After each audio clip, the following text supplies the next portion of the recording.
L'information sur CamNews 24, IDFM, mesdames, messieurs, bonsoir. Les titres de l'actualité. Évaluation, orientation, satisfaction.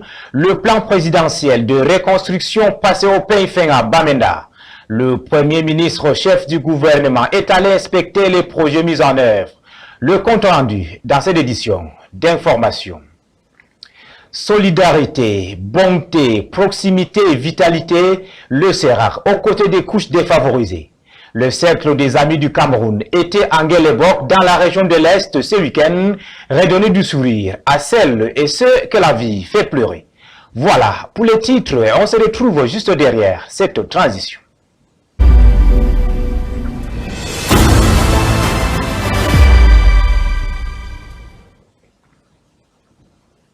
Mesdames, Messieurs, vous faites bien de vous informer sur CamNews 24 IDFM en direct de Garoua, dans le Nord Cameroun, et merci de choisir nos antennes. Une visite productive et de résultats des constats parmi lesquels une reprise effective des activités et la résilience des populations, mais il reste à lever l'hypothèque des villes mortes observées le lundi. C'est ainsi que le Premier ministre chef du gouvernement, Joseph John Ngouté, apprécie sa descente de 72 heures dans la région du Nord-Ouest. L'émissaire du chef de l'État a procédé à l'inspection de plusieurs réalisations issues de la mise en œuvre du plan présidentiel de reconstruction et du développement des régions du Nord-Ouest et du Sud-Ouest. Laurentoun Bekonou. Tout est bien qui s'achève en beauté. De jeudi à samedi, le Premier ministre chef du gouvernement, en sa qualité d'émissaire du chef de l'État Paul Biya, a multiplié séances de travail et visites de terrain à Bamenda et ses environs, ainsi que sur son itinéraire retour. Impression de voyage. Tous les projets que j'ai visités, que ce soit ce centre de la femme, que ce soit le stade de Bamenda, que ce soit l'école catholique de Bamenda et les autres projets, contribuent énormément à la pacification de la région. Interpellation directe des élites et forces vives de la région pour en finir avec le mot d'ordre de ville morte, si préjudiciable à l'économie de la région. Le moment est venu pour que toutes les élites, les responsables religieux, civils et les élites, les chefs traditionnels, mettent la main dans la pâte pour s'assurer que ce problème de ville morte le lundi soit quelque chose du passé. Ce samedi 4 juin, première étape, la voie de contournement de la section Babadjou-Bamenda reliant Welcome to Bamenda et l'école des champions. Sur la chaussée, le revêtement est en cours. Deuxième étape, le stade de proximité de Bamenda-Nkwe, construit sur fond du PNUD et du PPRD. Capacité d'accueil, 352 places. Le stade affiche fière allure par sa pelouse synthétique, ses vestiaires et sa tribune. Coût de l'investissement, 1,3 milliard de francs CFA. Sur le champ, le Premier ministre chef du gouvernement a procédé à la remise des dons aux agriculteurs des 7 départements que compte la région. Au troisième arrêt, c'est le lycée bilingue moderne de Mendenkwem qui accueille le visiteur surprise. Construit avec l'appui de l'Assemblée régionale, salle de classe et laboratoire font le bonheur des élèves. Quatrième arrêt, Welcome to Bamenda, à l'intersection du projet de la section de la route Babadjou-Bamenda. D'une oreille très attentive, il écoute les explications du maître d'ouvrage sur le niveau d'exécution des travaux. Dernière étape, le centre de la femme de Santa est exalté. La vie a continué ici au nord-ouest malgré les difficultés. Joseph Dion Ngouté rentre à Yaoundé, le cœur léger, soulagé par ce qu'il a vu, entendu et parfois vécu de sa chair.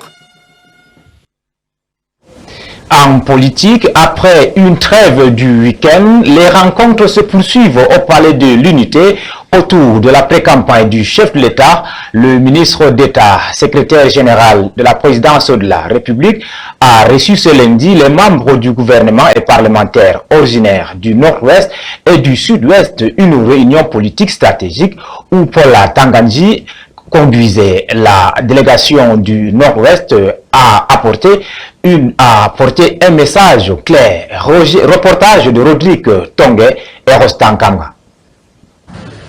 Il arrive le pas rassuré et alerte, et avant de repartir du secrétariat général de la présidence de la République ce lundi, il parle clair, net, sans détour.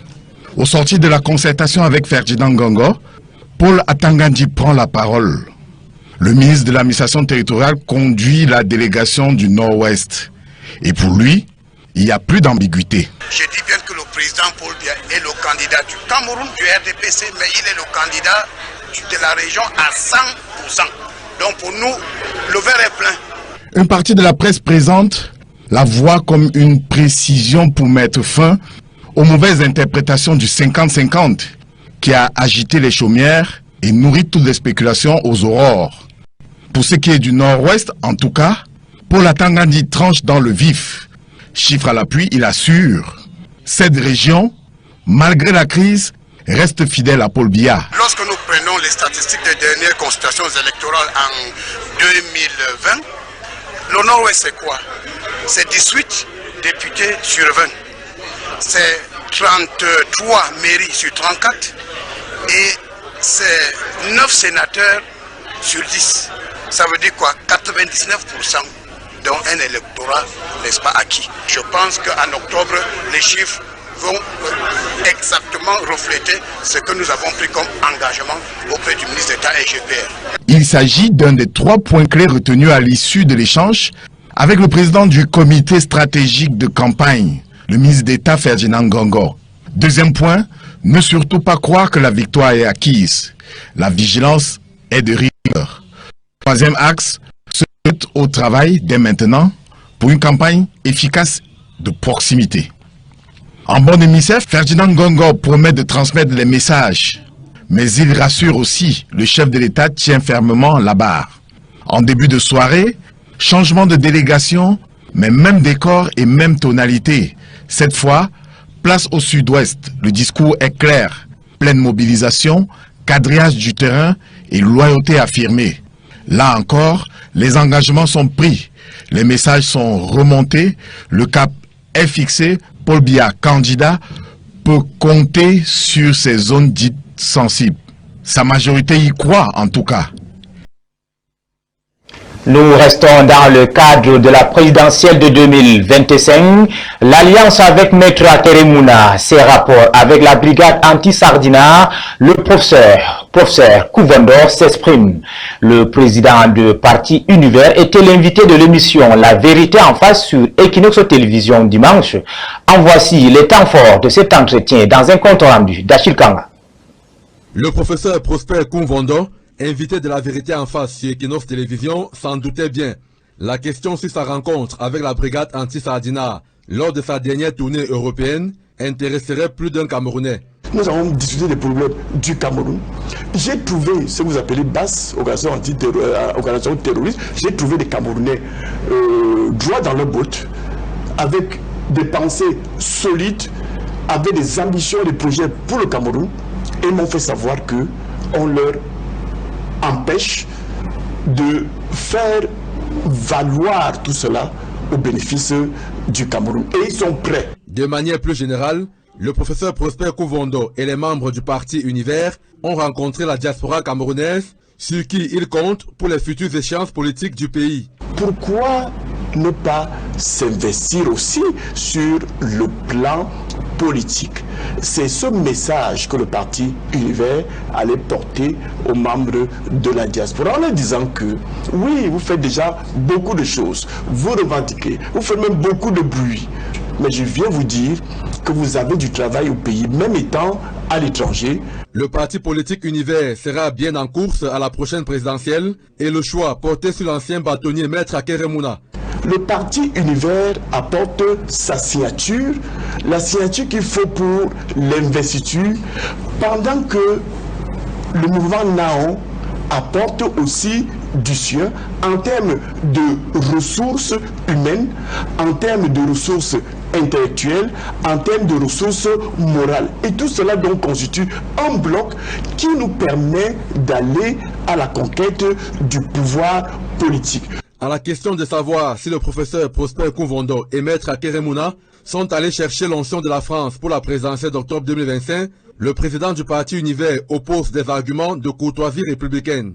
Avec un candidat à l'élection présidentielle qui va gouverner le Cameroun d'ici peu, la moindre des courtoisies veut qu'on rencontre les notables du pays qui hébergent nos concitoyens de la diaspora. Prosper Kounvondo a achevé son entretien avec l'espoir qu'il y aura une alternance en 2025 et que Maître Akeremouna sera porté au pouvoir pour une période transitoire de 5 ans. Au Parlement, 3 projets de loi déposés au Sénat ont été adoptés ce jour au cours d'une plénière présidée par Aboubakari Abdoulaye, premier vice-président de cette institution. Ces textes défendus par les membres du gouvernement portent sur la réassurance, le prélèvement et la greffe d'organes humains et la sous-traitance. Voici le compte rendu de Mathieu Kemgo. Discussion générale consacrée aux 3 textes du jour, à commencer par le projet de loi instituant une cession légale obligatoire sur les primes ou cotisations et sur les traités de réassurance au Cameroun. S'inspirant du rapport de la Commission des finances et du budget lu par le sénateur Benjamin Amama, les sénateurs Pierre Flambon-Gayap, Jean-Marie Mama, Henriette Sounak et Abba Aruna ont interrogé le ministre des Finances, notamment sur les garanties que la nouvelle société de réassurance en gestation sera créée selon les délais prescrits et qu'elle ne va pas sombrer comme les précédentes. Le ministre Louis-Paul Motazé a apporté des réponses claires et précises et la loi a été adoptée à l'unanimité de la Chambre. Le deuxième texte en discussion, celui relatif aux dons, au prélèvement et à la greffe de matériel biologique humain au Cameroun, a connu les interventions des sénateurs Pierre Flambon-Gayap, Seydou Mbombonjoya, Marguerite Ngandon Ngondé, Dieudonné Dikabo et Pierre-Emmanuel Tabi.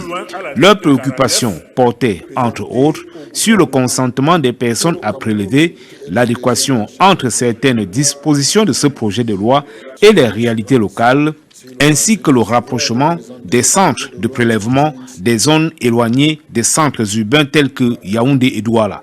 Le ministre de la Santé publique, Manaouda Malachi, a donné des éléments de réponse en insistant sur la confidentialité qui doit exister entre les donneurs et les receveurs de matériel biologique. Pour lui, cette loi devrait permettre d'éviter certaines dérives et rassurer quant à la fiabilité de la chaîne de prélèvement. Ce texte a été adopté, tout comme celui régissant la sous-traitance au Cameroun, défendu par le ministre des Petites et Moyennes Entreprises, Achille Bassile-Kintroua. C'était en présence du ministre délégué à la présidence chargé des relations avec les assemblées, François Bolvin Ouakata. Ces lois attendent désormais leur promulgation par le président de la République. Nous vous le disions en titre, mesdames, messieurs, le Cercle des Amis du Cameroun redonne du sourire aux femmes rurales, aux jeunes et aux couches défavorisées dans le département de la KDI, région de l'Est. L'association humanitaire leur a remis des dons à la place de fête Ngelebo. C'était au cours d'une cérémonie présidée par la ministre des Postes et Télécommunications, Minette Libom Lilekin, représentante personnelle de la première dame Chantal Bia, présidente fondatrice du CERAC. Roger Samakiporo. Des chants et des pas de danse pour célébrer les œuvres de bienfaisance du Cercle des Amis du Cameroun et de sa présidente fondatrice Chantal Bia, épouse du chef de l'État. Ces dons vont contribuer à l'amélioration des conditions de vie des femmes rurales, des jeunes et des personnes vulnérables dans le département de la KDI. Un très grand merci à Mme Chantal Bia. Nous n'allons plus piler le couscous dans le mortier. Certaines difficultés rencontrées par les populations de cette zone hospitalière au potentiel forestier, agricole et hydraulique énorme seront rangées au rayon des souvenirs. Quant à ce qui est des dons, pour les CMA, pour les centres médicaux d'arrondissement. C'est vrai que nous faisons des efforts localement pour que nos malades puissent s'installer en observation. Donc aujourd'hui, il y a un plus qui est arrivé. Vraiment, nous disons merci à la première dame.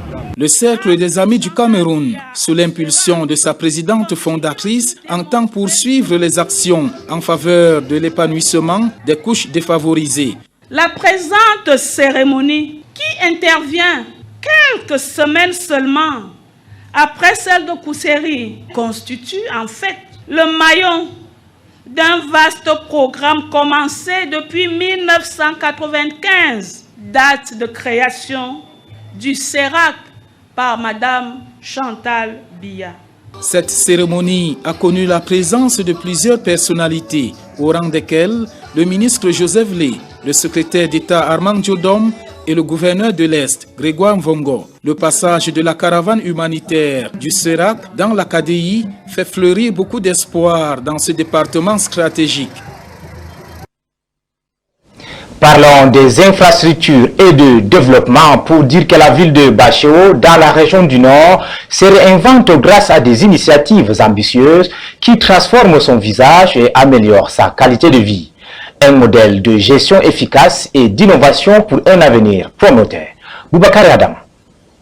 Bienvenue à Bacheo, une commune dynamique située dans le département de la Benue, région du Nord. L'année 2024 a marqué un tournant décisif pour cette municipalité en pleine transformation qui s'engage résolument vers un avenir prometteur. En 2025, Bacheo se dote de nouvelles ambitions grâce à plusieurs initiatives stratégiques. La commune a su transformer son infrastructure routière et hydraulique tout en promouvant l'éducation et en renforçant l'accès aux soins de santé. Au cours de l'année 2024, 40 projets budgétisés ont été exécutés avec succès, témoignant d'une gestion rigoureuse des finances publiques. Un bilan impressionnant présenté lors de la session extraordinaire du conseil municipal du 28 mars dernier, salué par l'ensemble de la population. Sur le terrain, à l'œil nu, Bacheo est en train de se développer.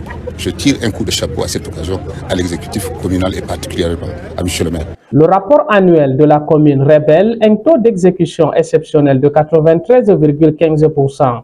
Un résultat qui ne passe pas inaperçu auprès de la tutelle et des partenaires qui ont exprimé leur soutien indéfectible à l'exécutif municipal. Je tiens à vous dire que c'est une constante au niveau de la commune de Bacheo. Depuis pratiquement 8 ans, les taux de réalisation de la commune à l'occasion de comptes de gestion du maire et du référent municipal ont été toujours au-delà de 90%. Ça prouve combien de fois l'exécutif applique les textes à la lettre et est très bien accompagné par les partenaires, les autorités administratives et les sectoriels. Je ne suis pas surpris. Pourquoi? Parce que la commune de Bacheo respecte à la lettre les consignes qui sont mentionnées dans la lettre circulaire conjointe Mine-Devers-Mine-Fi qui encadre la préparation des budgets communaux. Donc, dès qu'on respecte ces consignes, on a forcément un budget réaliste. Et comme c'est un travail d'équipe, dès que chaque maillon joue son rôle, le résultat est là. Bacheo a été sélectionné parmi les communes bénéficiaires du projet Prologue avec une enveloppe généreuse de plus de 174 millions de francs CFA. De plus, le fonds routier a octroyé 80 millions de francs CFA à cette commune. Ces investissements sont autant d'opportunités pour renforcer le développement économique et local et améliorer la qualité de vie des citoyens. Bacheo s'affirme ainsi comme un exemple de bonne gestion et d'innovation au service des habitants. Découvrons également dans ce journal le rocher de Sanwa, situé dans l'arrondissement de Kiossi, département de la vallée du Thème, région du Sud Cameroun, avec Baudelaire Moafo. Le rocher de Sanwa, dans l'arrondissement de Kiossi, fait partie des sites touristiques naturels du département de la vallée du Thème, datant des siècles et avec une altitude de 700 mètres de hauteur. Avec ses tunnels, le rocher attire les visiteurs. Un site touristique chargé d'histoire. Ce Togo nous a aidé le village quand le village ne tient plus. C'est ici que nos anciens venaient faire les rites traditionnels, c'est-à-dire l'Engui. Quand ils faisaient ça, ils faisaient d'abord chaque 1er janvier, comme Dieu les a gardés, ils venaient souvent fêter avec leurs frères qui sortaient d'arrondissement d'Ambam. Quittons Kiossi pour l'arrondissement d'Ambam, plus précisément sur l'île de Yama. C'est un homme baptisé Pied dans l'eau. La nature a offert ses charmes. Aménagé par un jeune d'Ambam, le site touristique Pied dans l'eau attire les visiteurs. Un bain spirituel. Parce que tout ce que l'eau rapporte, les écorces, tout ce qui est tombé dans l'eau, quand vous avez vos pieds dans l'eau, c'est franchement adorable en fait. Tout le monde a accès dans l'eau, tout le monde a accès. Il n'y a pas, c'est pas comme d'aucuns pensent que c'est pas ma rivière, je ne peux pas. Non, tout le monde a accès dans l'eau. Donc tous les jours, les gens y viennent à partir de 10 heures. Entre la nage des enfants, étancher sa soif, ça se mange aussi sur les tables, dans un environnement sain. Là, je me sens à l'aise, pied dans l'eau, c'est une bonne endroit là où les gens viennent se divertir. Parce que ici, là, c'est calme, c'est tranquille. Ces sites touristiques naturels s'inscrivent dans le cadre de l'écotourisme. Les experts du domaine parlent du tourisme vert. Le tourisme vert est un tourisme qui a tendance à promouvoir le tourisme grâce aux investissements verts. Il y a donc un cahier de charges à respecter pour parler des sites touristiques verts. La formation du personnel, nous devons leur promouvoir un emploi décent. Nous devons respecter les normes de construction des établissements du tourisme, entretenir l'environnement tout autour pour éviter des maladies. Nous devons également renforcer les capitaux financiers. Dans la vallée du Thème, si les sites touristiques naturels nécessitent une réhabilitation et aménagement au quotidien, plusieurs activités sont menées par la délégation départementale pour la sensibilisation et l'imprégnation du cadre normatif pour la mise en œuvre du tourisme vert dans le département de la vallée du Thème. Au-delà des frontières camerounaises, dans la nuit de jeudi à vendredi, des fortes pluies ont provoqué des inondations dans le centre du Texas. Plusieurs cours d'eau sont sortis de leur lit, submergent routes, habitations et infrastructures. Des milliers de résidents ont dû évacuer et les autorités ont confirmé lundi plus de 80 décès. Suivons plutôt ces récits. Cette image accélérée de la crue donne une idée de la démesure de cette inondation meurtrière et sa rapidité. En 20 minutes seulement, les flots engloutissent les berges, emportant tout sur leur passage. Plus de 80 morts selon les autorités locales, un bilan qui va encore s'alourdir selon elles. Les volontaires comme Alvis Santos continuent de rechercher les corps des victimes, notamment ceux des enfants d'une colonie de vacances qui campaient au bord de l'eau. Ce sont des enfants. Et leurs parents méritent de savoir ce qui est arrivé. Mais j'ai vraiment l'impression que nous avons besoin de plus d'équipements pour déplacer ces décombres, car quelqu'un pourrait s'accrocher à la vie dessous, être piégé. Certaines familles se sentent comme miraculées. Regan Brown prie pour les victimes, dans le désordre de la maison de ses parents. Ils ont échappé de justesse à la crue et même sauvé leur voisine. Ils ont plus de 80 ans. À 23 heures, l'eau a commencé à monter et est entrée dans leur maison. Ils ont donc pu s'échapper et ils ont appris que leur voisine de 92 ans était coincée dans son grenier. Alors ils sont allés lui porter secours et l'ont sortie. Jamais ces habitants n'avaient vu l'eau monter aussi haut et certains se sont plaints de ne pas avoir été avertis suffisamment tôt de l'urgence et l'importance de la crue. Donald Trump a réfuté tout lien entre ces manques de prévision et les coupes budgétaires dans les services de la météo nationale. Il devrait se rendre sur place vendredi. C'est une chose horrible qui s'est produite, absolument horrible.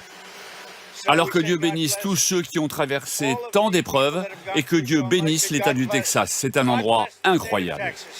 Le gouvernement a annoncé la mobilisation de l'Agence fédérale de réponse aux ouragans que Donald Trump envisageait pourtant de supprimer en janvier. Voilà, mesdames, messieurs, c'est la fin de cette édition d'information de ce soir sur Camnews 24 IDFM en direct de Garoua, mesdames, messieurs.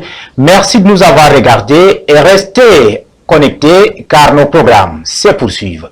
Excellente nuit à tous.